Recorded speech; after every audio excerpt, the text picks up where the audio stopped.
আশা করব এই সমস্ত অন্ধকার ঝঞ্ঝা কেটে গিয়ে আমরা ভালো দিনের অপেক্ষায় ভালো দিনের পাবো। কিন্তু যে পরিস্থিতির মধ্যে আজকে নববর্ষ পালন করতে হচ্ছে খুবই দুর্ভাগ্যজনক। এই ধরনের পরিস্থিতির মধ্যে নতুন বছর শুরু হবে, বাঙালি বাড়ি ছাড়া হবে নববর্ষে, এটা আমরা কোনোদিন ভাবিনি। ক্যান্সারে নেই আর ভয়, NCRI হবে এর জয়। আপনাদের ভরসা নেতাজি সুভাষচন্দ্র বোস ক্যান্সার হসপিটাল।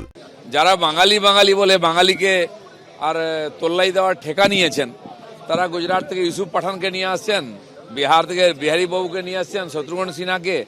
একদিন আজাদ কাশ্মীর জানতাম, এখন অন্য একজন আজাদ এসে গেছেন, তিনি বাঙালির প্রতিনিধি হিসাবে লোকসভায় যাচ্ছেন। এরা হচ্ছেন পশ্চিমবাংলার প্রতিনিধি, বাঙালির প্রতিনিধি লোকসভায় প্রতিনিধিত্ব করছেন।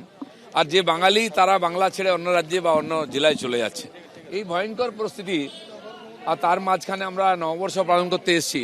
কোথায় রবীন্দ্রসঙ্গীত শুনবো, কোথায় নজরুল গীতি শুনবো, চারদিকে বোম বন্দুকের আওয়াজ শুনতে হচ্ছে, ঘর ছাড়াদের হাহাকার শুনতে হচ্ছে। এর চেয়ে দুর্ভাগ্যের দুঃখের দিন পশ্চিমবাংলায় আর কি হতে পারে? কেউ ত্রাণ শিবিরে আশ্রয় নিয়েছেন, কেউ বা গিয়েছেন ভিন রাজ্যে। হামলার পর কার্যত জনশূন্য মুর্শিদাবাদের শামশেরগঞ্জের বেতবোনা। তাণ্ডবে সেই ভয়ঙ্কর ছবি তুলে ধরেছেন আমাদের প্রতিনিধি সুকান্ত মুখোপাধ্যায়। সব শেষ, একটাও কিছু নাই বাড়িতে, খাবার কি বসবার একটাও জায়গা নাই, কি কোথায় বসবো, কি চট কি কাঁথা কি কাপড় ধরে একটাও কিছু নাই, পুড়িয়ে ছাড়খাড় করে দিয়েছে। যেছে তো হেঁসা লাগাইছে গলাতে গোটাতে এগুলাতে, বুঝে মেরে ফেলে দেবো, ভয়ে পালিয়ে গেছি সব ছেলেপিলা লিয়া। এইরকমভাবে ধ্বংসস্তূপে পরিণত হয়ে গিয়েছে কিন্তু একের পর এক গ্রামের এই বেদবোনার ঘর।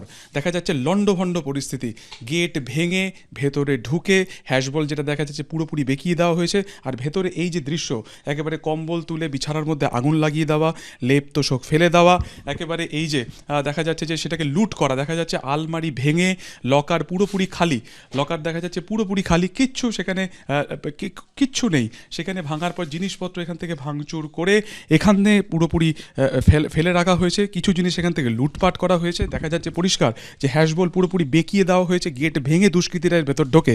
এবং ঢোকার পর শুধু নয়, শুধুমাত্র যে এখানে লুটপাট চালানো হয়েছে এমন নয়, দেখা যাচ্ছে বাচ্চার ব্যাগও এখানে পড়ে রয়েছে, অর্থাৎ এখানেও কিন্তু একজন পড়ুয়া থাকতো।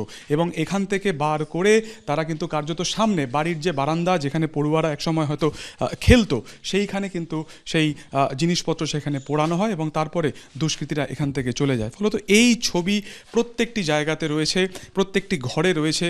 যে ঘরে বলা যায় যে এক সপ্তাহ আগেও মানুষজনের বসবাস ছিল, আজ কিন্তু তা একটা একটা খণ্ডহরে পরিণত হয়েছে। কেউ সাহস করে থাকতে পারে, রাত্রে বাড়িতে তো থাকতেই পারে না, দিনে ছিল। আজকে কেবল শুধু গিয়েছে ওই নিজ বাড়ি, আর সব আমার এখানে সব থাকতো,